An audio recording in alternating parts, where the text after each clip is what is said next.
As you may have figured out from the translation of these verses that today's lesson is a little technical, right? We're going to be learning about legal retaliation, the law of inheritance as well. So for that, we need to be very, very, very, very focused. And we have to pay a lot of attention. So don't think about food, don't think about water. No matter how hungry or thirsty you are, don't think about juice, don't think about your iftar. Just focus on the class right now. Alhamdulillah, we did the verses of Kulu min tayyibati ma razaqnakum already. Alhamdulillah, last week we covered that. That was one of the first commands we read. So that came before fasting, right? So now, inshallah, let's focus on the other commands. Surah Al-Baqarah is a Madani surah, and you know that in Medina, after the Prophet ﷺ migrated from Makkah, then all of the laws were revealed. All of the laws that Muslims are supposed to practice in a Muslim land, those were revealed. Because you know that Medina was the first Islamic state. And one of the first commands that the Muslims were given was about eating that which is halal, eating that which is tayyib. Because you have to fix your eating first. And as a result of that, the other actions, the other parts of your life will also improve. And now inshallah we will learn about many other commands. Commands related to legal retribution, with regards to criminal prosecution, meaning if a person is a murderer, he has murdered someone, how is he supposed to be prosecuted, what has to be done. Then likewise inheritance, when a person dies, he leaves behind an estate, some property, how is that supposed to be distributed amongst the people. Then likewise we will also learn about divorce laws, also about marriage, also about the iddah, about the waiting period of a woman after her divorce or after her husband has passed away. So inshallah, now another chapter of Surah Al-Baqarah will open up for us, inshallah. One more thing that we will learn about is the rules regarding fasting. The rules regarding fasting also, inshallah, in the next lesson. So let's begin this lesson. لَيْسَ الْبِرَّ أَن تُوَلُّوا وُجُوهَكُمْ قِبَلَ الْمَشْرِقِ وَالْمَغْرِبِ. Righteousness, piety, is not that you turn your faces towards east or the west. Meaning this is not all that righteousness is about. This is not all that piety is about. Righteousness is not limited to facing the east or facing the west when you're praying salah. No, the scope of righteousness is much more vast. We learned at the beginning of the juz about the command of the change of qibla. The believers were told to face the Kaaba instead of Bayt al-Maqdis in their salah. And this command was mentioned repeatedly. Isn't it so? We read this command again and again, that wherever you are, فَأَيْنَمَا كُنْتُمْ فَوَلُّوا وُجُوهَكُمْ, then turn your face towards the qibla, towards the Kaaba. So the command was given repeatedly with a lot of emphasis. Now many times it happens that if something is told to us, if we are informed about something and it's emphasized a lot, we think that this is the only thing that's important. For example, if we were to emphasize a lot that you have to do your lesson 7 times, then you might think that the course is all about doing your lesson 7 times. A person might think, oh, coming to class is not as important, doing other stuff is not as important, only doing the lesson 7 times is the only essential thing. But is that the case? No. Something is emphasized, something is told again and again. Why? To show you that it is important. But it does not mean that other things are unimportant. That other things are not necessary. Now, what happens is that people, you can say they identify themselves with the religion in different ways. That one person, he enjoys, let's say, fasting. Another person, he enjoys reciting the Qur'an. Another person, he loves to help the needy, the poor. So each person thinks that the action that he is doing is the best action. You ask anybody, why do you think you're studying the Qur'an? And they will say, because it's the best thing to do. Allah says, in the hadith we learn, خَيْرُكُمْ مَنْ تَعَلَّمَ الْقُرْآنَ وَعَلَّمَهُ. So, studying the Qur'an is the best thing. And likewise, another person might be asked, why are you memorizing the Qur'an? He might say, it's the best thing. Another person might be asked, why do you volunteer in, food drives and food banks and so on and so forth? He might say that feeding the poor and the needy is the most important thing to do. So each person thinks that the part of religion that he is holding on to, the part of religion that he is focusing on, is the most important. And sometimes we get lost into that so much that we begin to neglect other things. We begin to look down on other acts of piety, on other acts of righteousness. And we think that what we are doing is the best. So this ayah corrects us that righteousness is not limited to one particular action. Piety is not just about one action. And especially the zahiri, the visible, the outward. Because we learned that the Bani Israel, what had they done? They had divided themselves up. They faced the Bayt al-Maqdis in their prayers, but some of them, the Jews, they faced one side, and the Christians, they faced the other side. They even divided themselves up, and they thought that because we are facing the west, we are more righteous. They said because we are facing the east, we are more righteous. So Allah subhanahu wa ta'ala corrects this thinking of ours over here. That don't become so proud in that one good deed that you're holding on to, that you begin to neglect and look down on other good things. Because the scope of righteousness is much, much vast. And in this verse is also known as Ayatul Bir, the verse of Bir, and Bir is piety, righteousness. In this verse we see that Allah subhanahu wa ta'ala mentioned so many different kinds of good deeds. And this is something that we need to focus on as well. And the month of Ramadan reminds us of that. That it happens throughout the year. We're so involved in, for example, just reciting the Qur'an, or so busy in, let's say, just volunteering somewhere. The month of Ramadan comes and reminds us that we also have to fast. We also have to pray qiyam. There's also other things that we have to do that are also very, very valuable. So let's look at this ayah. لَيْسَ الْبِرَّ أَن تُوَلُّوا وُجُوهَكُمْ قِبَلَ الْمَشْرِقِ وَالْمَغْرِبِ لَيْسَ الْبِرِّ.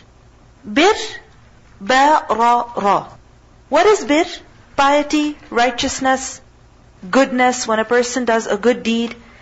And from the same root is the word bar. And bar is the opposite of bahr. Bahr is sea, water. And bar, the opposite of that, land.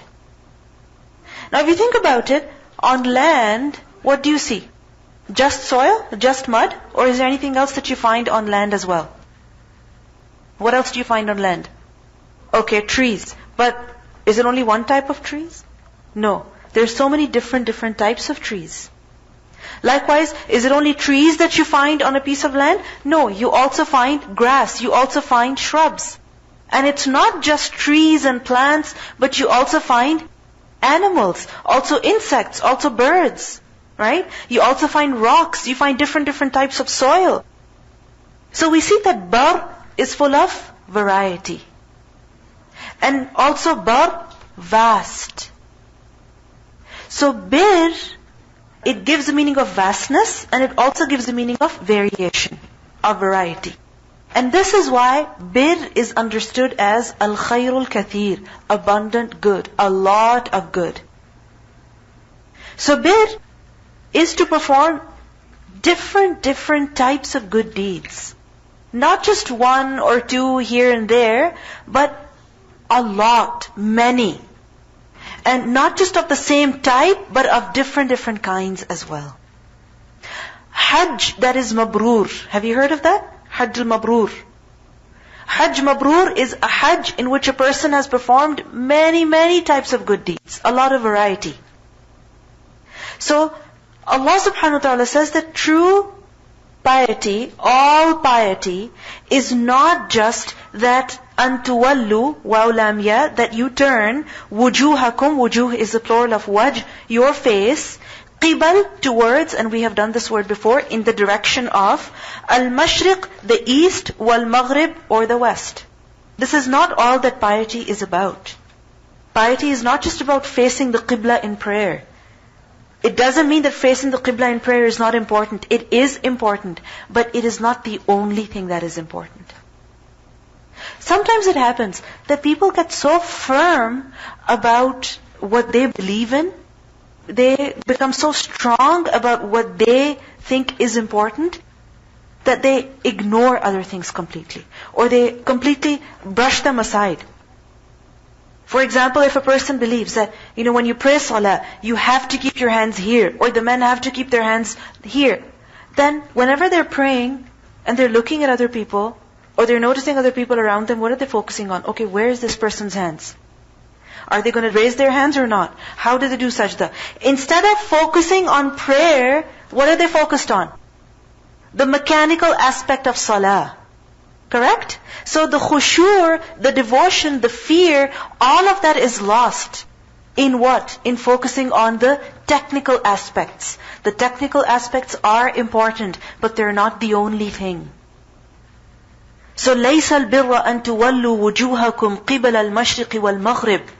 And all piety is not just in salah. All piety is not just in some acts of worship, but their piety includes many different types of good deeds. And this is why Allah subhanahu wa ta'ala says, وَلَكِنَّ الْبِرَّ. But bir, true piety, real piety, is what? مَنْ آمَنَ بِاللَّهِ. Is the one who believes in Allah. The true piety is of the one who believes in Allah. Now if you look at the words, وَلَكِنَّ الْبِرْ. Bir is what? Something. It's an act, good deed. And then Allah subhanahu wa ta'ala says the true piety is man amana billah, the one who believes in Allah. How can a person be a good deed? Do you get my question? How can a person be a good deed? What it means over here is that true piety is the piety of the one who believes in Allah. Real righteousness is the righteousness of the one who believes in Allah. And this is also for the purpose of, really showing how very righteous the person is who believes in Allah. Because in Arabic, if a person does something a lot, then they're called by that action. For example, a person is called rajulun adlun. Adl is justice. A justice man. Doesn't make sense. What does it mean? A man who is very, very just. He is identified with his justice. He is known by his justice. So likewise, وَلَكِنَّ الْبِرَّ مَنْ آمَنَ بِاللَّهِ. What does it mean? That true piety, real piety, is of the person who believes in Allah. Meaning, the first and foremost thing in righteousness is what? To have the correct faith. To have complete faith. To have conviction. And the first and foremost thing when it comes to Iman is belief in Allah. When it comes to belief in Allah, what does that mean? That a person believes in Allah subhanahu wa ta'ala's existence. But is that all?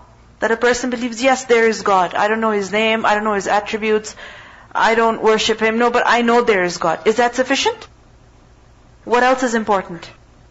Believing in His attributes, believing in His oneness. But okay, a person says, yes, there is one God. I believe in Him. And I believe in His attributes. I know that He's very merciful. I know that He's very forgiving. I know that He's very just. But is that it? Is that it? Is that complete faith? What is required of a person if he has such a belief? That he has to prove it too. He has to show that too. Which means that a person must also believe in uluhiyyah of Allah subhanahu wa ta'ala. Meaning that Allah is the ilah. He is the God, and God means that you worship Him. You surrender to Him. You put your head down before Him. So man amana billah, that he believes in Allah's existence, he believes in Allah's lordship, he believes in Allah's uluhiyyah, he believes in Allah's attributes, His names and attributes. So when a person has such belief, only then he will have true piety. And here we need to reflect a little. Many people claim, I love God, I have a lot of faith. But when it comes to prayer, they don't want to pray. When it comes to doing what Allah wants them to do, they want to do that. So is that true faith? It's not. That faith is incomplete. It's deficient. Belief in Allah means that a person relies upon Allah, that a person surrenders himself before Allah, that a person will obey Allah, that a person will sacrifice for the sake of Allah, a person will do whatever he does for the pleasure of Allah, that Allah will be his topmost priority. So man amana billah, belief in Allah is essential. And if you think about it, this belief is the cause of many, many good deeds. When a person believes in Allah, can he forgive? Can he forgive? How? How can he forgive if he believes in Allah? With the hope that I will forgive and Allah will reward me. If a person has belief in Allah, can he be patient at times of difficulty? Yes, he can be. Because he will be patient with the hope that Allah will fix that problem for him. Allah will create ease for him. So, belief in Allah is the foundation of many, many good deeds. But is belief in Allah sufficient? Along with belief in Allah subhanahu wa ta'ala, other parts of Iman are also very essential. Which is why Allah subhanahu wa ta'ala says, وَالْيَوْمِ الْآخِرِ, and also the last day. Meaning he believes in the last day as well. What is the last day? Al-Akhir, Hamza Khara. Last day. If you think about last piece of cake, what does it mean? After that, there is no cake. Okay? Last child, what does that mean? There is no more child after that. Last book, there is no more book after that. So likewise, last day, meaning there is no more day after that. After that, it's only eternity. Whatever begins will not end. In this dunya, what happens? The day begins, and then it comes to an end. Correct? The sun rises, and then it sets. The day changes, and then it changes again. But the day of judgment is such that after that, there will be no more change. After that is only eternity. So, وَالْيَوْمِ الْآخِرِ, he believes in the last day as well. And belief in the last day means that a person believes in everything that will come from the moment of death until eternity. From the moment of death, that the angels come to take the soul. That after that, there is barzakh. There is a time period that a person has to spend until the day of judgment in the grave. Barzakh, the illiyin, the sijjeen. Then the day of judgment, the blowing of the trumpet, the gathering of the people, the hisab, the accounting that will take place. All of what is mentioned to us with regards to the matters of the hereafter, that is included in al-yawm al-akhir, including Jannah and Nar. So he also believes in the day of judgment. Meaning, he believes that the hereafter is the real abode, and this dunya is only temporary. He's focused on the akhirah. His focus is not on dunya. وَالْيَوْمِ الْآخِرِ وَالْمَلَائِكَةِ, and also the angels. He also believes in the angels. Because if you think about it, belief in the day of judgment would be incomplete without belief in the angels. A person cannot have complete belief in the day of judgment unless and until he also believes in the angels. Because if you think about it, who's going to blow the trumpet? Who's going to blow the trumpet? An angel. Right? Who's going to come to take your soul at the time of your death? An angel. Who's going to test you in the grave? 2 angels. Who's going to come on the day of judgment with your record? The angels. So, belief in the angels is a part of believing in the day of judgment. وَالْيَوْمِ الْآخِرِ وَالْمَلَائِكَةِ وَالْكِتَابِ, and also the book. Which book? The book that Allah has revealed. And we know that there isn't only one book that Allah has revealed, but Allah has revealed many, many books. So, true righteousness is of the one who believes in all of the books that Allah has revealed. And what does it mean by believing in the books? That a person believes they were revealed by Allah, that they contain facts, they contain guidance for people, they contain that which is beneficial for people, they lead people to guidance, away from error. This is belief in the books. But is that enough that a person says, yeah, the Qur'an is the best book, it's the book of guidance, but I don't know how to read it. I don't have time to study it. I don't have time to recite it. I find it very difficult to read it, so I don't bother to do that. Is that enough? No. Belief in the books means that a person also gives the haqq of the books, the rights of the book. And you know about the rights of the Qur'an. That a person believes in it, a person recites it, a person studies it, a person reflects on it, and a person also tells others about it. So wal kitab, wan nabiyyin, and the prophets. An nabiyyin is a plural of an nabi. And who is an nabi? Prophet. So he also believes in the prophets. Notice the plural. Not just an-Nabi, as in Muhammad sallallahu alaihi wasallam. No, but all of the prophets whom Allah sent. Because if a person rejects even one prophet, even one messenger, is his faith acceptable? Is his iman complete? It's not. So believing in all of the prophets is essential. So we see that piety, righteousness, firstly includes iman. It means that a person must have complete iman. That a person does not pick and choose. Okay, I'll believe in this, but I don't believe in that. No. He believes without any discrimination. Whatever Allah has told, whatever Allah has informed us of, he believes in that. Because the foundation of righteousness is what? Iman, the correct faith. But then after iman comes action as well. After iman comes action as well. And this is why Allah says, وَآتَ الْمَالَ عَلَى حُبِّهِ وَآتَ, and he gave, hamzataya. That this person, the bar, the righteous person, he gives al-mal, the wealth. What is mal? Mal is from the root letters mim, waw, lam. If somebody were to ask you, what is wealth? What would you say? How would you describe it? Everything that is valuable. So wealth is not just cash. It's not just money.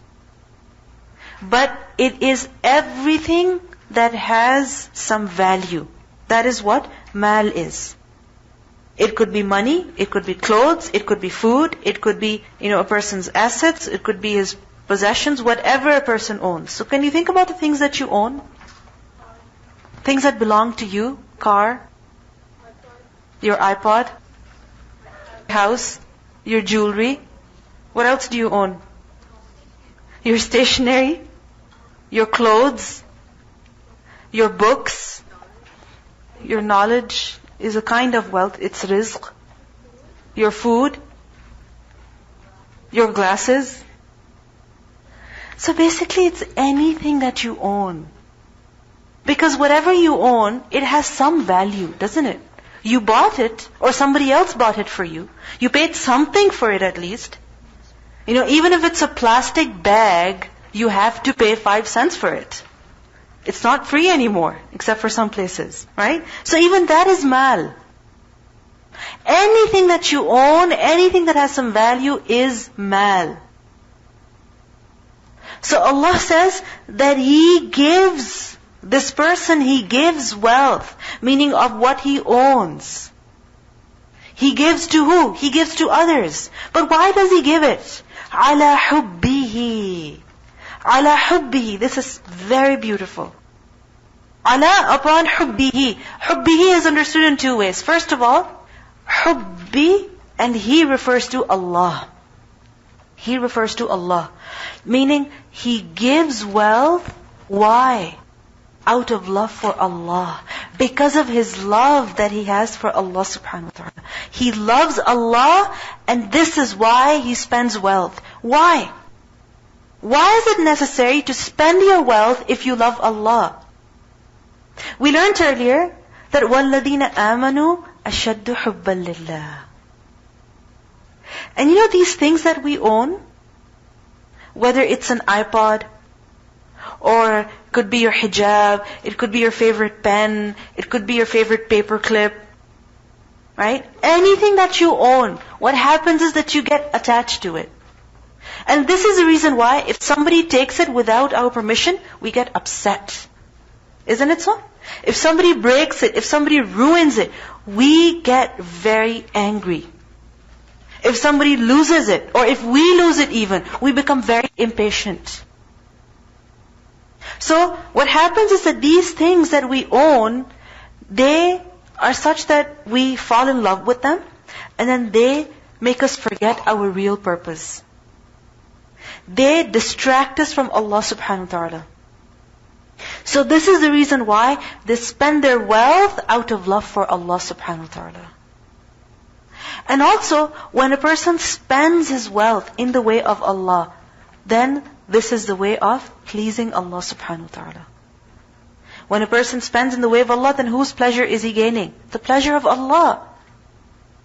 Allah says in the Qur'an, لَن تَنَالُوا الْبِرَّ حَتَّى تُنْفِقُوا مِمَّا تُحِبُّونَ. You can never attain piety until you spend out of what you love. What you love, you have to give away. When you will give it, then you will attain piety. Then you will become righteous. And we see that once there was a companion, his name was Abu Talha. And when he heard this ayah that لَن تَنَالُوا الْبِرَّ حَتَّى تُنْفِقُوا مِمَّا تُحِبُّونَ, he thought to himself that I have something which I really love, and if I give that away, then I can attain piety.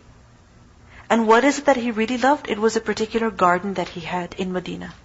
A garden, an orchard. And you can imagine, a person who has a property, and especially people who farm, their property is very, very beloved to them.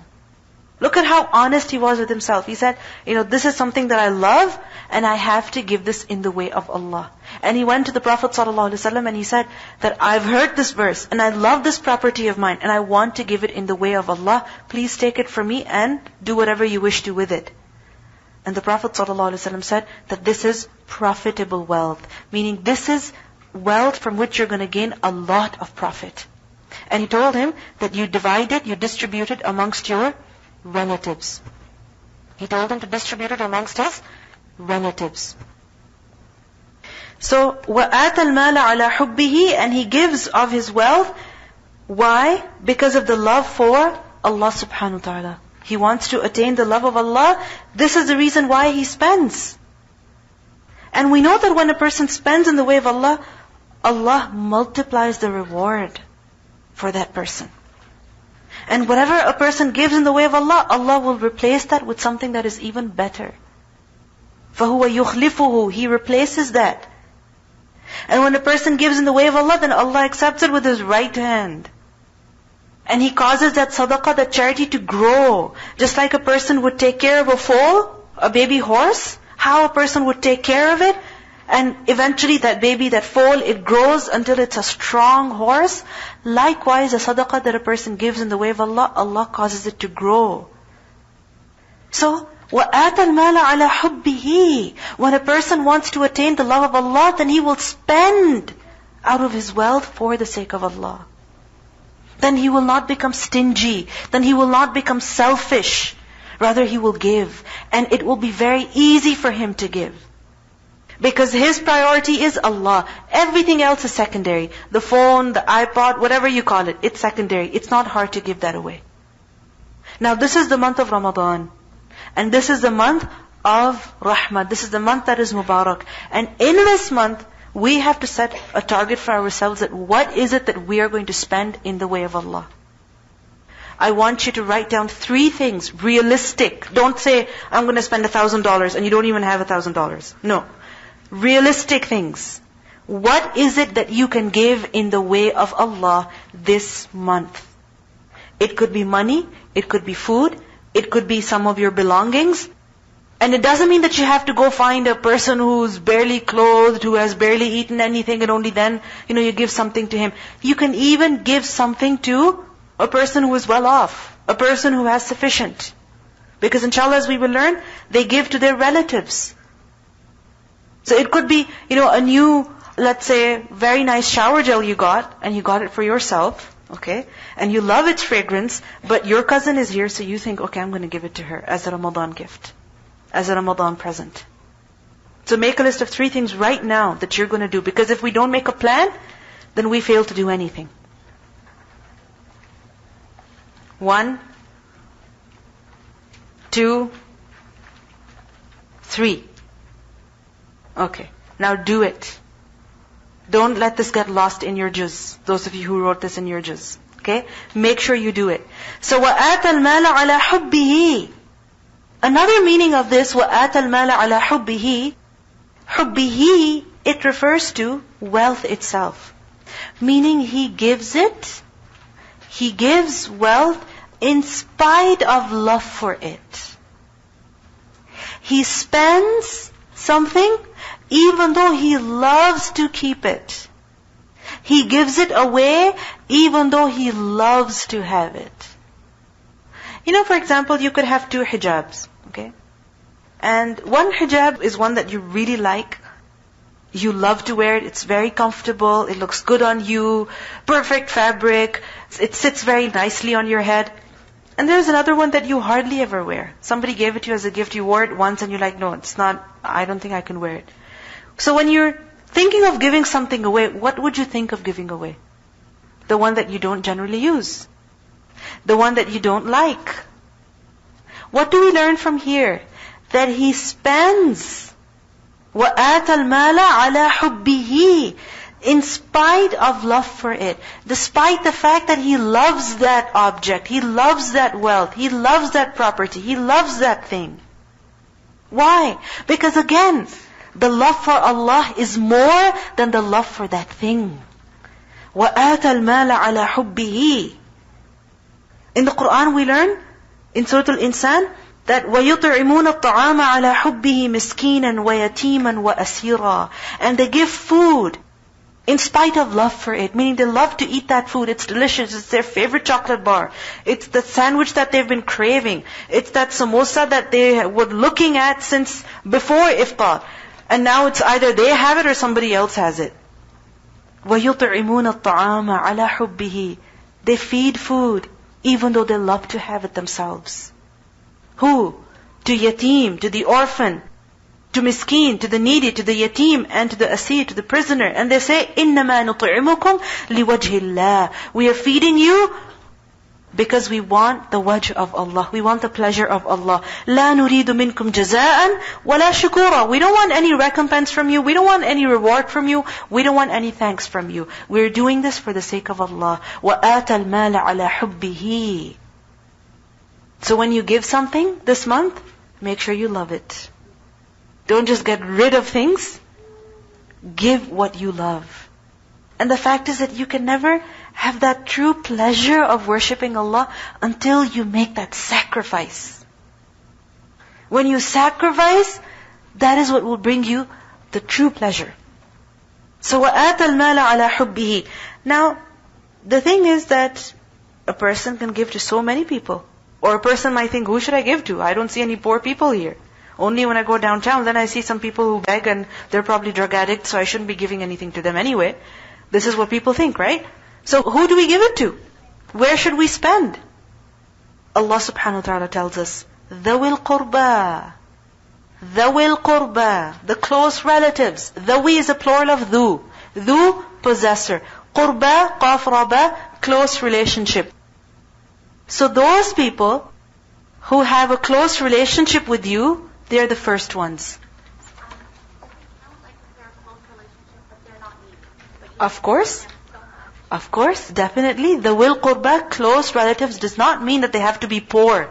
So only then you give it to them. No. Close relatives, anybody. Whether they are needy or they're not needy. But definitely if they're needy, then you must spend on them. And even though they're not needy, still you should give to them. Because spending on close relatives, it brings us double reward. Spending on relatives, it brings what? Double reward. In a hadith we learn that sadaqah given to a poor person is just charity. Meaning you only get one reward for what? For charity. But sadaqah given to the relatives is both sadaqah and silah.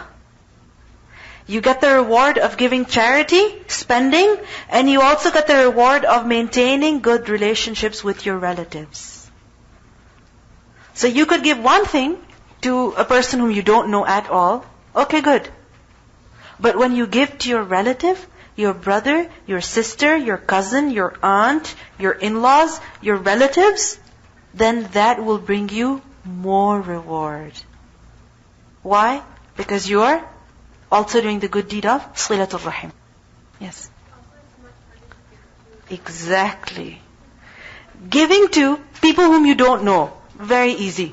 You know why? Because you're not going to say, oh, what is this that you're giving to me? They're not going to criticize your gift. They're not going to criticize your charity. Nor are they going to tell others about it. Even if they tell others about it, others don't know about you, so who cares? But if you give a gift, if you give something to a close relative, then what happens? They might say, oh, you got this for me? Really? What happened? I thought you would get something nicer. And even if they say it in a joking way, it hurts. And sometimes there's also like competition amongst relatives. Competition for more, for better. Among siblings also you can see. You give, let's say, a nice notebook, a nice set of pens to your brother or to your sister. Now that means they have it and you don't have it. Or even if you have it, now they have the same thing as yours. And you don't like that. You like the fact that you had something they didn't have. And now you have it and they have it. So you have to have something that they don't have. So you see there's this competition? And it's something very deep down, very hidden in our hearts that we don't generally talk about, but such feelings are present. So giving to the relatives is harder. Pleasing your relatives is more challenging. And sometimes you have a lot of expectations from your relatives as well. You expect from them that if they have come back from a trip, they should give you a gift. That if you've graduated, they should give you a gift. On Eid, they should call you. They should have you over. And if they don't do that, you get so disappointed, so hurt that you're like, I'm never calling them again. And then you read, وَآتَ الْمَالَ عَلَى حُبِّهِ ذَوِي الْقُرْبَى. The person whom you thought, I'm not going to talk to them again. I'm not going to invite them again. They have said such harsh things to my mother. They've treated us so rudely. I'm never looking at them again. But then what happens? You have to spend on them. You have to sacrifice more. So this is why more reward. ذَوِي الْقُرْبَى. And then, وَالْيَتَامَى, and the orphans. Al-yatama is a plural of yatim, ya-ta-mim. And yatim, yutim literally means infirad, individual, to be alone. And yatim is someone who is alone. How is he alone? That yatim is a child whose father has passed away. Yatim is who? A child whose father has passed away, and the father passed away before the child reached the age of puberty. Before the child reached the age of puberty. Why is he called yatim? Because he doesn't have a father figure to protect him, to take care of him, to look after his needs, to take him out, to show him things, to teach him things. He doesn't have that father figure in his life. And it happens sometimes that the father is not there, but the uncle is there, the older brothers are there, but can they replace the father? Can they? They cannot. But remember that when the child reaches the age of puberty, or if the person is past the age of puberty and then the father passes away, then that child is not considered yatim. Okay? But that doesn't mean that you don't show any compassion to them, you don't care for them. No, you do. But yatim in particular is who? A little child. So wal-yatama, and the orphans. So looking after them as well. Wal-masakeen, and the needy. Now this is the month of Ramadan again, and there are many orphans all around the world. Many orphans. And there are many Islamic organizations that you will find these days through whom you can actually sponsor an orphan. You can do that. So find out some way through which you can sponsor an orphan. And we think that it has to be a lot of money. It's not a lot of money. Haven't you heard about $1 a day deals, right? All you have to spend is just $1 a day. And honestly, we spend that much money. You know, sometimes I look in the cafeteria, alhamdulillah, so many people are buying food from there, and if one piece of pizza is more than $1. Right? Sometimes a drink is more than $1. So if we can afford to have that as a luxury item on a daily basis, then we can also afford to help a child who is desperate, who is in need, who needs education, who needs basic health care, who needs clothes to wear. So this is something that we have to do. And you know, sometimes orphans, their needs are taken care of. Let's say they're living in an orphanage, their needs are taken care of. But what do they need? What do they really want? Care, love, friendship, someone to just come and talk to them. I remember when I was in Pakistan, during our course, in fact, when we were studying the Qur'an, a friend of mine, she found an orphanage. And we decided we were going to go there. So we took permission from them and they said, okay, yes, you can come. And they also allowed us to bring some gifts for the kids, and we asked what the ages were. So anyway, we went and they liked the gifts, they enjoyed them, but more than anything, they liked the fact that we were there talking to them, playing with them, having fun with them. This is what they enjoyed more. I still remember their faces, how excited they were, how happy they were, little children, all ages, all sizes. That they see an outsider. They see a new person. Think about it. If you had no social life, you don't have an aunt whose house you could go to, you didn't go to the mall just for fun with your parents, you didn't just go for a walk outside, how would your life be? How would your life be? It would be very difficult. These are the kinds of lives that many orphans live in orphanages. So what they need is some company, some friendship.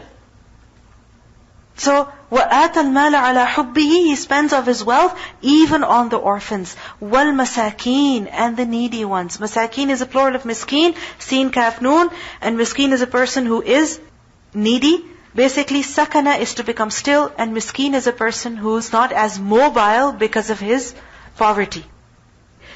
If there's a child whose father may be alive, but that father he left the child, he left the family, so is that child also considered a yatim? Technically, not a yatim. Why? Because the father is alive. Okay? It is the father's responsibility to take care of the child. Technically, it is. Alright? However, because that father figure is missing from that child's life, they still need compassion and care. They still need somebody who can come once in a while and give them a gift.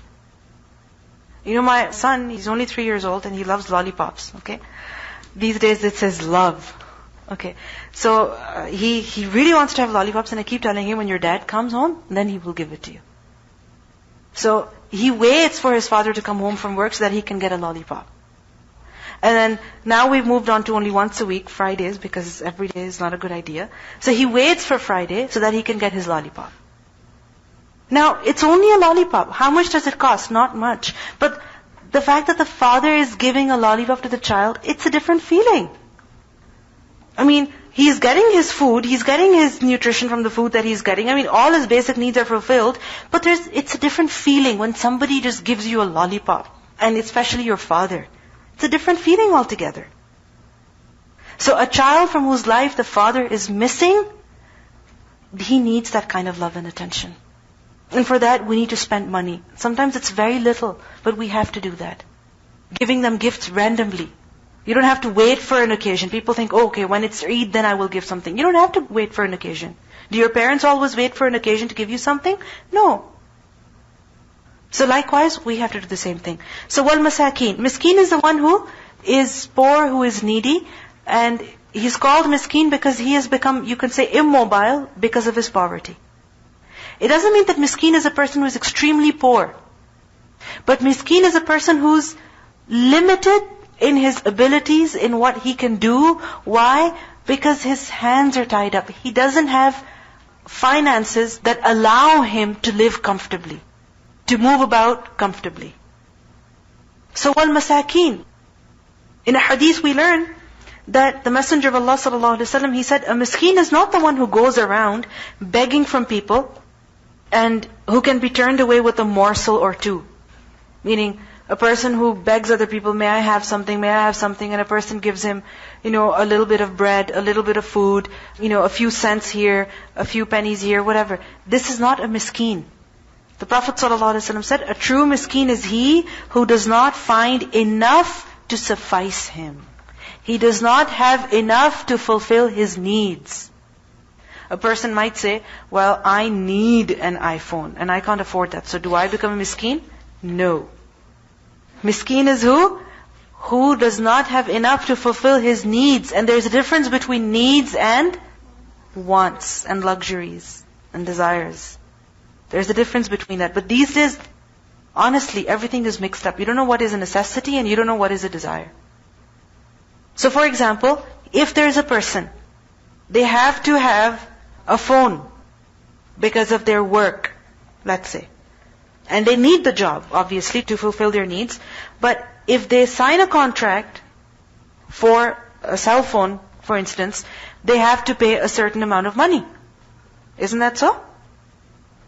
And they have to pay a certain amount of money every single month. And they can't find any cheaper plan than that.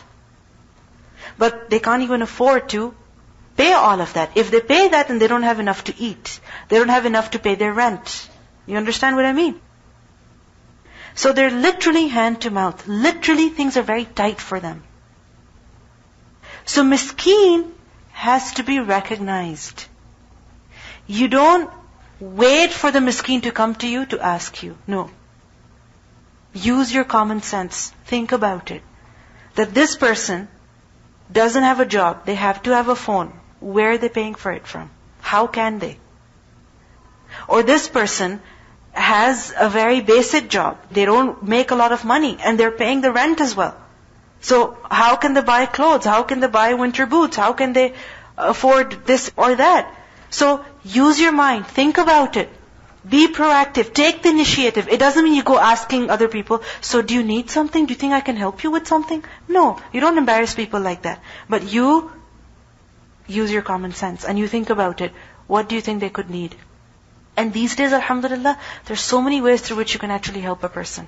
In a nice way, without even letting them feel bad about it. A simple thing that you can do is buy them a gift card, honestly. Buy them a gas card, $50 gas card, whatever that you can afford. If you know that somebody's tight on their budget, in their finances, you can do these little things. And you have to think about it from before. You have to manage your finances a little. And you can actually help other people in this way. You know, sometimes I'm amazed. Little children are going around house to house selling chocolates to make money, to raise money for whatever in their school. They're doing that, right? For a good cause. So we can also do such things to help other people. So wal-masakeen, and the needy. Wabn as-sabil, and the traveler. But if you look at the word, ibn, son, as-sabil, the way. Son of the way. Sabil is path, road, seen by lam, and ibn means son. In the Arabic language, if a person does something a lot, or if a person is identified with something, okay, if a person is identified with something, then they are called Abu of whatever, or Ibn of whatever. Abu meaning father, and Ibn meaning son. So for example, Abu Hurairah radiyallahu anhu. You know what Hurairah means? Hir, cat. Hurairah, little cat, kitten. So Abu Hurairah, father of kittens, I mean, it's kind of strange. So why was he called Abu Hurairah? Because he would carry kittens in his sleeves. Like he would have them. He liked kittens. Okay? So this is why he was called Abu Hurairah. Alright? Likewise, Ibn as-Sabil, son of the way, meaning a person who is on the way, a person who is traveling. Okay? A person who is traveling, he's on the road, he's on the go, so he becomes Ibn as-Sabil. And we know that today even, people are given names, family names, according to the work that they have, according to the profession they have, according to the kind of business that they have. It's very common. Okay? So people are given such names related to what they do, what their profession is. Alright? So, وَابْنَ السَّبِيلِ, and the traveler. So spending on the traveler as well. But what if the traveler is well off? I mean, they have a lot of money. They have a lot of money. And still you're supposed to spend on them? Yes. Because a traveler could be a millionaire in his home. But when he is traveling, and if he is thirsty, or if he just wants a bed to lie down on. Or he just wants to be at home. He's sick and tired of being at hotels. He wants to get away from that sterile feeling, of clean hotel rooms. He just wants to be in a house, at home. He wants to wake up to warm breakfast. So who is he? A traveler, right? So if you're spending on them while they're in your house, this is what? Part of birr, part of righteousness. This is true righteousness. I remember recently, my husband's friend, he was in town for some work and he was at a hotel. He had a very good hotel. He was staying over there and he was begging us, can I please come over to your house? And I'm like, I can't. I'll have to wear my hijab and it'll be so inconvenient. And I have kids as well. How am I going to do it? But we had him over because he wanted to come over. He just wanted to have home food, basic food. And he just wanted to have that home feeling. So that's all he wanted. So this is all that sometimes a traveler needs. Likewise, there could be a traveler who's very well off, but he lost his money. Okay? He missed a flight. And he does have money, but immediately such accommodations cannot be made. You could say, well, he should rent a car, and then he can go about and do whatever he wants to. But you give him a ride because he's traveling. You take him from place to place because he's traveling. You're spending out of your money in order to host him. Then Ibn Sabil is also a guest, someone who's living at your house. And Ibn Sabil, if you're traveling with other people, you're a traveler, but other people are also travelers, right? So spending on other people who are traveling with you. وَابْنَ السَّبِيلِ, spending on the traveler. وَالسَّائِلِينَ, and those who ask. As-sa'ilin is a plural of sa'il. Who is sa'il? One who does su'al, sin, hamza, lam. Question, meaning sa'ilin, the beggars, those who ask. Meaning those who ask others for their needs to be fulfilled. Some people don't ask. The miskeen we learned earlier, he doesn't ask others. But sa'il, he goes and asks. Sometimes it happens that if a person asks you for something, you got offended. You're like, I'm not going to give them. Why are they asking? I'm only going to give to those people who don't ask, who are decent about it. And if somebody is asking me, I'm not going to help them. I'm not going to give them. I'm not going to support them. But what do we learn? That birr is not just one type of good deed, helping only those people whom you want to help, whom you feel like helping. No. Helping anyone who is in need, whether his need is making him ask of you or not ask of you. So wasa'ilin, also spend on them. And remember that a person can ask in two ways. First of all, through lisan maqal, through his words, verbally. That literally, you're sitting in your car, a person comes, knocks at your window and says, may I please have some change for lunch? They're asking you through lisan maqal. Okay? And so you spend on them. You give them something. The other is that a person asks you through lisan hal, through the state that they're in. Meaning their state shows that they need something. Their state shows that they need something. Okay? So for example, if you see, let's say at iftar time, you're in a masjid. Okay? It wasn't iftar day, but you just happened to be there at maghrib time, you ate your dates, you had your water, and you're done. You are on your way out, but you see that there's a person who is sitting alone, all by themselves, and they're still sitting over there. You're going to wonder, why are they here? Did they come for iftar perhaps, and they found out there was no iftar? Maybe they're hungry? They need to eat? So they didn't ask you, is there any food? Is there any cafeteria here? Is there any kitchen here? Are there any iftar arrangements? They didn't ask for anything. They're sitting there quietly, looking. You can tell by their eyes they need something. So respond to them. Help them in the way that you can. Likewise, sometimes it happens that you go to a place, you're familiar with it, for example, this masjid, this institute, and you see another person who is walking in for the first time, you're seeing them for the first time, and they're looking, okay, where could the masjid be? And you can tell that they're looking for something. So don't ignore their looks. Go and ask them, may I help you with something, sister? Is there anybody you're looking for? Can I get you something? So go and respond to the needs of people when you see that they are in need. وَالسَّائِلِينَ, and those who ask.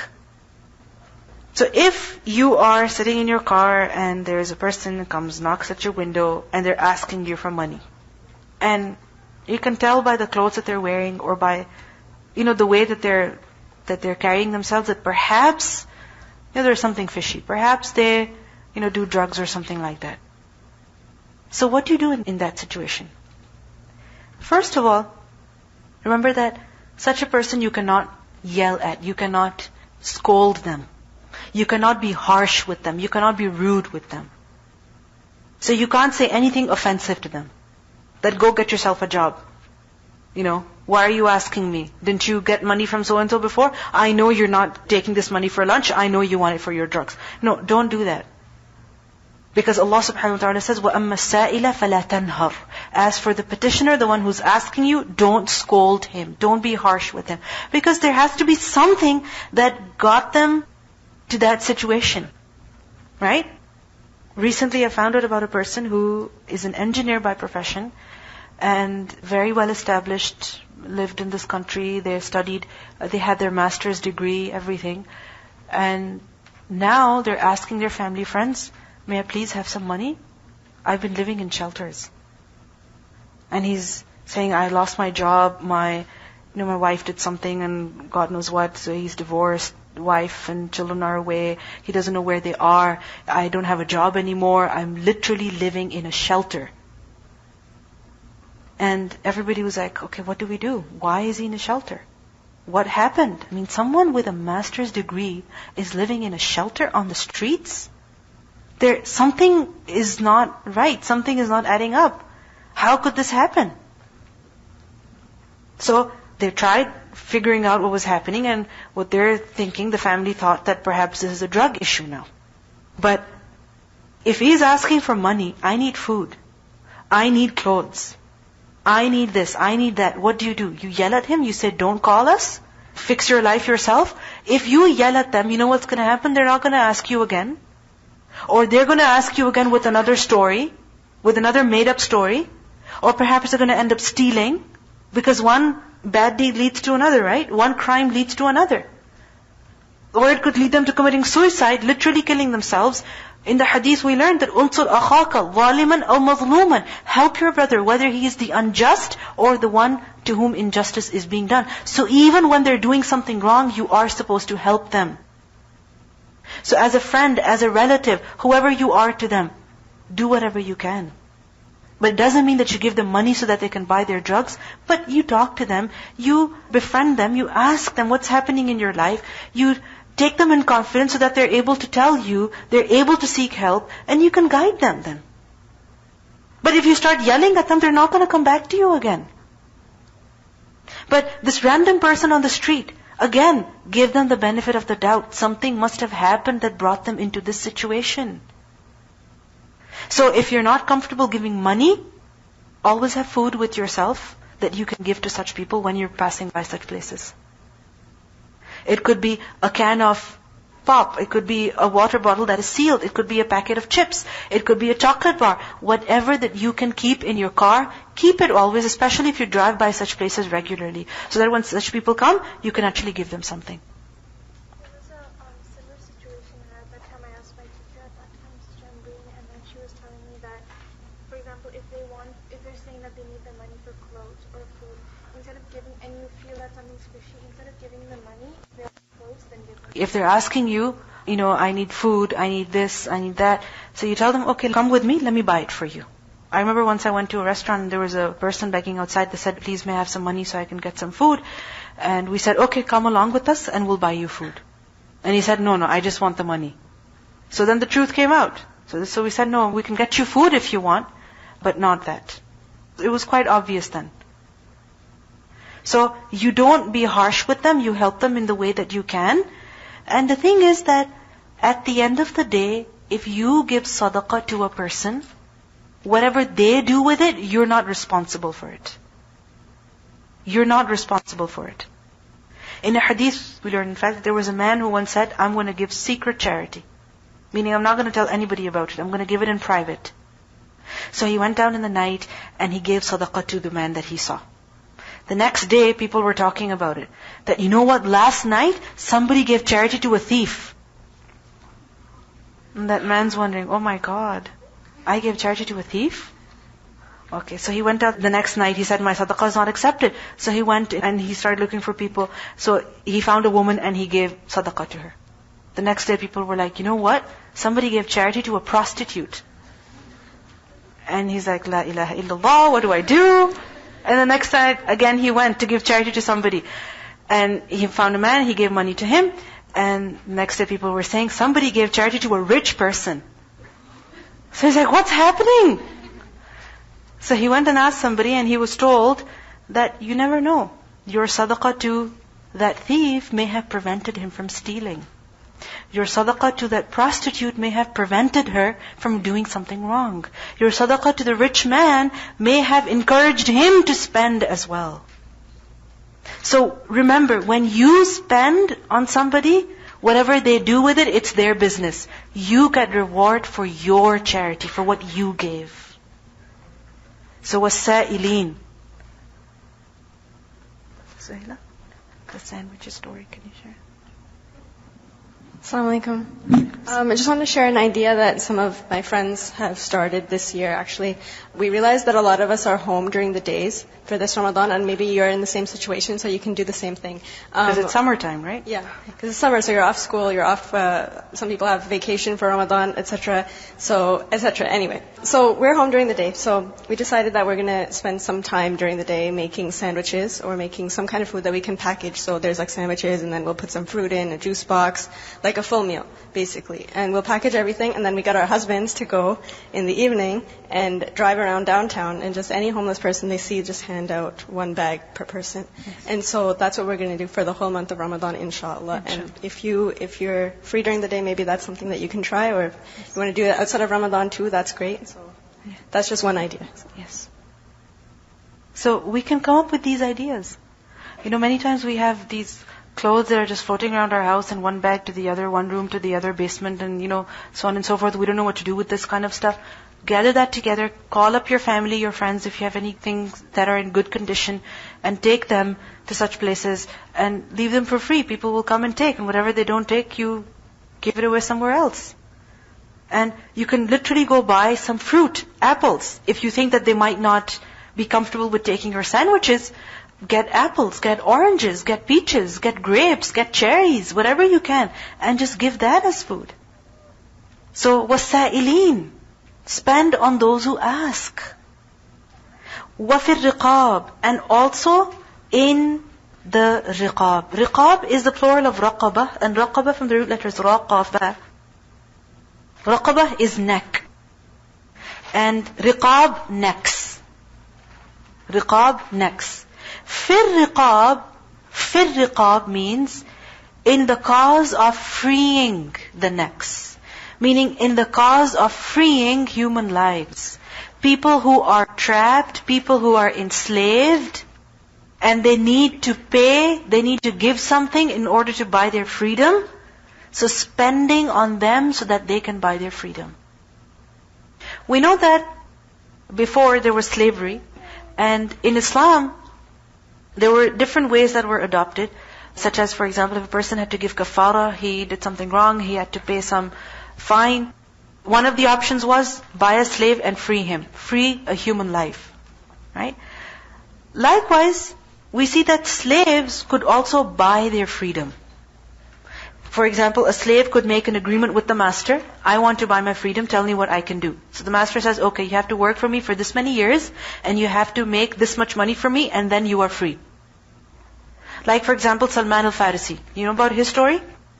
Right? He also bought his freedom. So, if there is a person who is in the process of buying his freedom, help him financially. وَفِي الرِّقَابِ. Now these days you don't find such slaves. So what do? There could be a person whose life is literally, you can say, enslaved because of whatever reason, and they need money to free themselves. It could be debt. It could be, for example, there is a prisoner. Okay, they have to pay some money, let's say as bail, in order to be free for some time until their case is continued, whatever it is. So, you're basically striving to free a human life. Okay? So even that is of the same value. وَفِي الرِّقَابِ وَأَقَامَ الصَّلَاةَ, and he established a salah. Because sometimes it happens, people think all righteousness is just in helping other people, helping mankind, helping the poor and needy, doing social welfare work. Very important, very necessary. But it doesn't mean that you begin to neglect your prayers. Because you can't be a truly righteous person until you give the right of people, and you also give the right of Allah, the one who created you. So أَقَامَ الصَّلَاةَ, and he established the prayer. وَآتَ الزَّكَاةَ, and he gave the zakah. Salah and zakah, both are important. وَالْمُوفُونَ بِعَهْدِهِمْ إِذَا عَاهَدُوا. Mufun is the plural of mufin, from the root letters waw, fa, ya. Wafa, to complete, to fulfill something. Mufi is one who completes, one who fulfills. So mufun, those who fulfill, what do they fulfill? بِعَهْدِهِمْ, their ahd, their covenant, their commitments, their promises. إِذَا عَاهَدُوا, whenever they make a covenant. Ain hadal. Whenever they make a covenant, whenever they make a promise, what do? They fulfill it. Because piety is not just about rituals. Righteousness is not just about rituals. Righteousness is not just about being charitable. But righteousness also means that a person is honest. That others are not hurt because of him. Others do not suffer because of him. And how is that done? That if a person has made a commitment, then he fulfills it. You know, when a person makes an appointment and he doesn't show up for it, do people suffer? Do people suffer? Yes. Another person could have made an appointment at that time, right? Then the doctor's time was wasted. The person working at the front desk, their time was wasted. So people suffer because of us when we don't fulfill our promises. And something very small. If there's a particular date by which we have to, let's say, submit our assignment. It's a promise, right? That we're taking this course and we will do whatever we are told. So if there's a particular date by which we have to submit the assignment, if we don't do it, what's going to happen? What's going to happen? Do you know about the consequences? What are the consequences? The group in charge is going to be wondering, where is the assignment? Where is the student? And they're going to be calling you, and they're going to be asking you, and you'll be avoiding them. Right? So imagine how much time the in charge is going to spend after you so that you can submit the assignment, you can get your work done, and that time could have been spent in helping you do something else. So وَالْمُوفُونَ بِعَهْدِهِمْ إِذَا عَاهَدُوا. And the ahd, the covenants, the promises that we make are of two types. One with Allah and one with the people. So with Allah, whether it is the ahd alast or any other promise that we make with Allah subhanahu wa ta'ala. You know, sometimes people make a promise, oh Allah, you give me this and I will spend this much money in your way. You give me this and I will pray these many rak'ah. You know, you give me this and I will recite the Qur'an these many times. And as soon as we have it, we forget about the promise that we made. So وَالْمُوفُونَ بِعَهْدِهِمْ إِذَا عَاهَدُوا. And with the people, this is in general.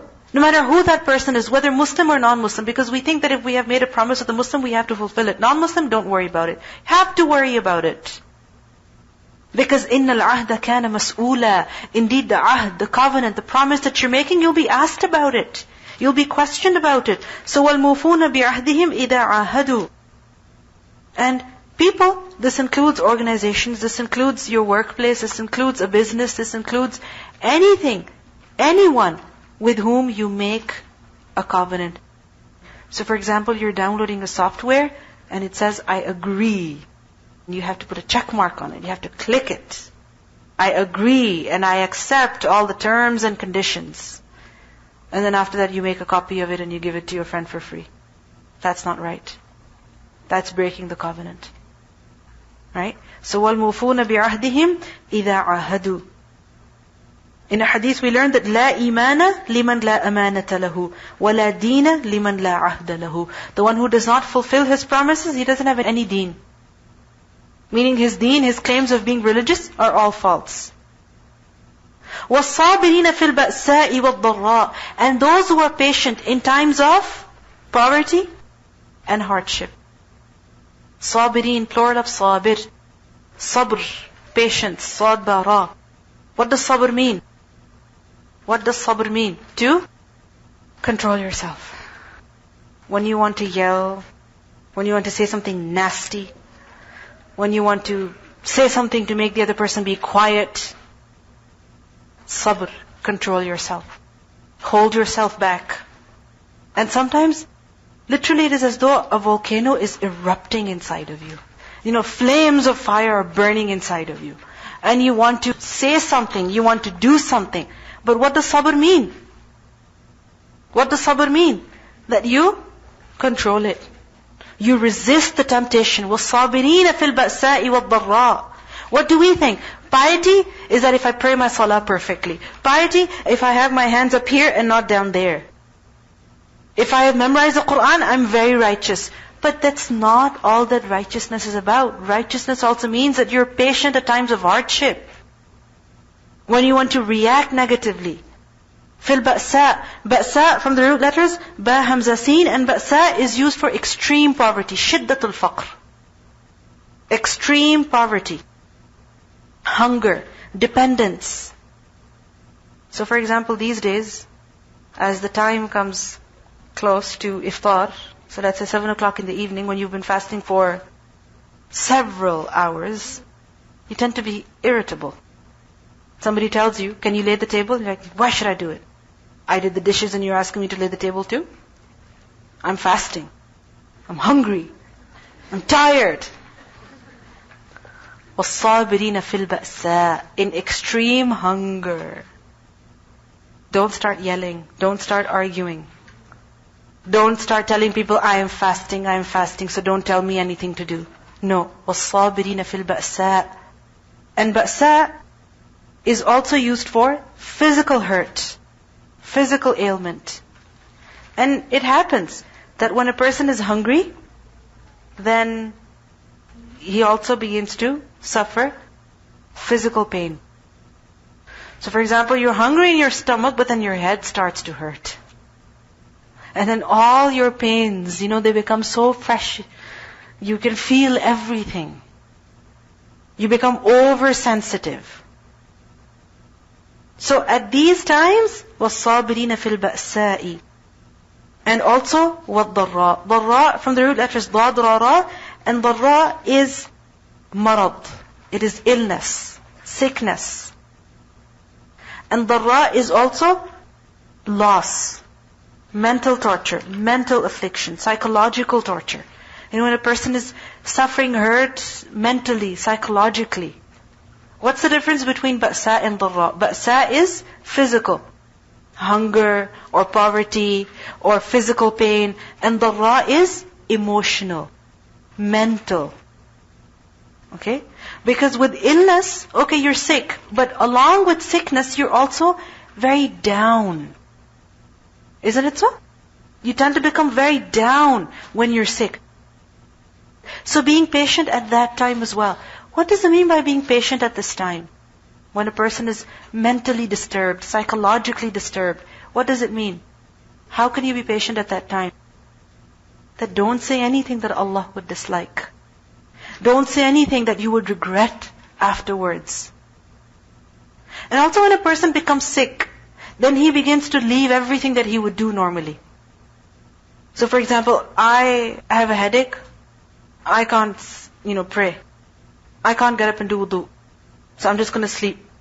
Whereas you can actually do it. Many times it happens that we have a headache. If we have an exam at school, we go. Because we've paid so much money for it. If all our friends are going to the mall, we are going to go with them because we don't want to miss out on all the fun. Even though our foot is hurting, our back is hurting, we will still go. Because we love to do that. But it happens that when there's something good that we have to do, then our illness, our sickness becomes a license to do nothing. To have fun, to just sleep the whole day. So وَالصَّابِرِينَ فِي الْبَأْسَاءِ وَالضَّرَّاءِ وَحِينَ الْبَأْسِ. And at the time of war, at the time of battle. Ba's, ba, hamza, sin. This is different from ba'sa. Okay, this is ba's. Ba's is used for calamity, for extreme hardship, and it's also used for war. It's also used for battle. And if you think about it, at the time of battle, there is a combination of physical as well as mental pain. Isn't it? You're physically hurt, but psychologically, emotionally, people get very disturbed as well. So at that time, being patient, meaning that when a person is in war, in battle, then he doesn't give up. Rather, he remains steadfast, he remains firm, and he doesn't run away. Imagine the time of the Prophet ﷺ, the Sahaba, they're standing, they're going for battle. The battle of Uhud. Okay? There was approximately 1,000 Muslims going. And what happened? What happened then? Some of them, they said, we can't go. Abdullah ibn Ubay, with him, several people, they said, no, we're not going with you. And they went back to Medina. Was that sabr in ba's? It wasn't sabr. It was impatience because they gave up. And they began spreading that weakness amongst others. So وَالصَّابِرِينَ فِي الْبَأْسَاءِ وَالضَّرَّاءِ وَحِينَ الْبَأْسِ. And you see, حِينَ الْبَأْسِ, at the time of battle, this signifies that in extremely hard situations, being patient at that time as well. Extremely hard situations. Can you even think of being in a battle? Can you even think of being in a place like that? You know, when you read about the stories of the companions and how they went for battle, for war, one after the other, you can't even imagine being in a place like that. If somebody yells at us, we feel so scared. We don't want to look at them. Imagine somebody is coming to you with a sword. You're like, I'm running away from here. So, what does it signify? Extremely hard situations. Even at that time being patient. Situations where you feel, I cannot bear this anymore. I cannot tolerate this anymore. Where do I run to? Where do I escape? You feel as if you've hit the limit. You can't stay firm anymore. Even at that time being patient. You know, sometimes it happens with a person that he's very patient. And then eventually, as things get more tough, he says, I can't do this anymore. I cannot handle this anymore. What does this ayah teach us? That in all situations, whether you think that you can tolerate them or you think that you cannot tolerate them, in both situations, being patient is necessary. وَالصَّابِرِينَ فِي الْبَأْسَاءِ وَالضَّرَّاءِ وَحِينَ الْبَأْسِ. And in the Qur'an we learn, لَا يُكَلِّفُ اللَّهُ نَفْسًا إِلَّا وُسْعَهَا. Allah does not overburden a soul more than what it can bear. So if you're going through any situation, remember that you can tolerate it, you can bear it. You are stronger than what you think. And you will see this, that there's some things that you think are so difficult, are impossible, you can never do it, and then you end up doing it yourself as well. You're like, yeah, it's not that bad. It's possible. I remember a friend of mine, she was expecting, and I saw her, I'm like, oh my God, I'm never having kids. And I saw her as she was, going to the hospital, and I was like, oh my God. This is the most terrifying experience any girl could ever have. I'm not having kids. And I remember I was so terrified. And then later, if somebody asks me now, I'm like, yeah, it's manageable. It's not that bad. You can survive. So, we have this fear in our minds that, oh my God, this is impossible. You cannot do it. How could you ever be patient in such a situation? But the thing is, you can be. And this is the reason why Allah would put you in that situation. If you were not capable of being patient in that situation, Allah would not put you in that situation. So you can be patient. وَالصَّابِرِينَ فِي الْبَأْسَاءِ وَالضَّرَّاءِ وَحِينَ الْبَأْسِ. Such people, Allah says, أُولَٰئِكَ الَّذِينَ صَدَقُوا. Those are the ones who are truthful. صَدَقُوا, صِدْق, صَاد, دال, قاف. What is صِدْق? Truthfulness. So they're truthful in what? They are truthful in their claim of faith, in their claim of iman, in their being pious, in their being truly righteous. When a person performs different types of good deeds, when a person is patient at times of hardship, when a person cares about others and he spends on them, and he doesn't just spend on whom he likes, but he spends on anyone who is in need. whether he wants to give or he does not want to give. He prays, he gives in charity, and he also has iman. Then that is true piety. And if a person has limited himself to certain things, and he thinks that is all that religion is about, then is that truthfulness in deen? No. أُولَٰئِكَ الَّذِينَ صَدَقُوا. Those are the ones who are truthful. وَأُولَٰئِكَ هُمُ الْمُتَّقُونَ. And those are the ones who truly fear Allah. They are the ones who have taqwa. They are the ones who have taqwa. Who? Those who have these characteristics, those who do these things.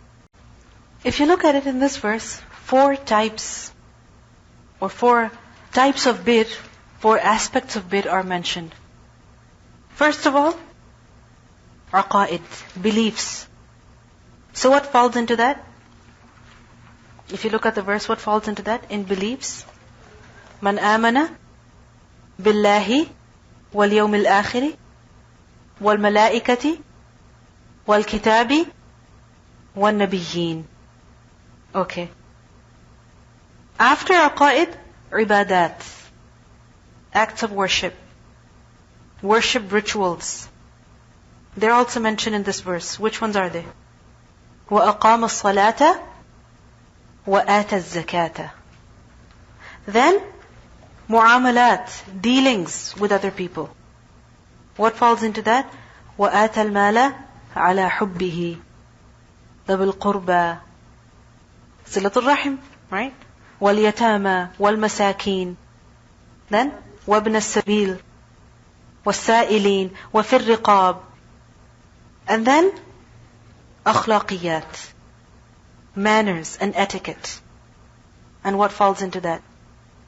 وَالْمُوفُونَ بِعَهْدِهِمْ إِذَا عَاهَدُوا وَالصَّابِرِينَ فِي الْبَأْسَاءِ وَالضَّرَّاءِ وَحِينَ الْبَأْسِ. So if you think about it, the religion of Islam is not just about having faith in your heart. Nor is it just about performing certain rituals. Nor is it just about being a good person. No. This religion is a very vast religion. It guides you in every aspect of your life. And if we want to be those who are truly righteous, who are pious, who are good people, then we have to look at all these 4 things. What do I do? How much do I do? Do I ignore something? Or do I do it? So these 4 categories, put them up somewhere in front of you so that you can see them.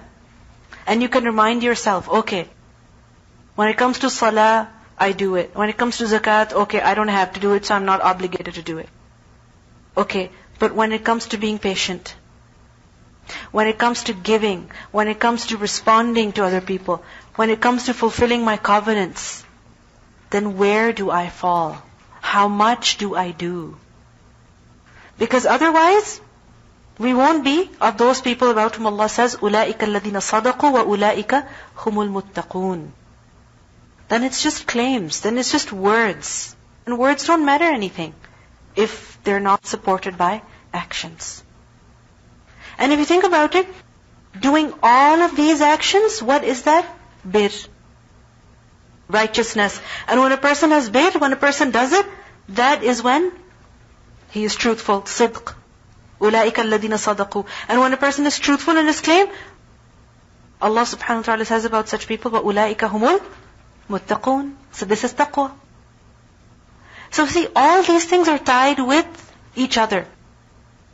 Nothing can be separated. Nothing can be ignored. And if you look at the way of the Prophet ﷺ, this is what we see. He wasn't just a good leader. He wasn't just a good musalli, meaning someone who prayed salah very properly. But he was also a very good friend, a very good companion. He also gave charity. He was also very helpful to other people. So we need to incorporate all of these things into our lives as well, if we want to be successful. When we're learning the deen, when we're studying the religion, sometimes we get very lost into technical matters, technical things. They are important, but don't forget the action. Learn, but also implement. Because if we don't, then that knowledge is useless. So may Allah give us a tawfiq to implement all of these things, to incorporate all of these things into our lives so that we can truly be of those who are muttaqoon. سبحانك اللهم وبحمدك نشهد أن لا إله إلا أنت نستغفرك ونتوب إليك. السلام عليكم ورحمة الله وبركاته.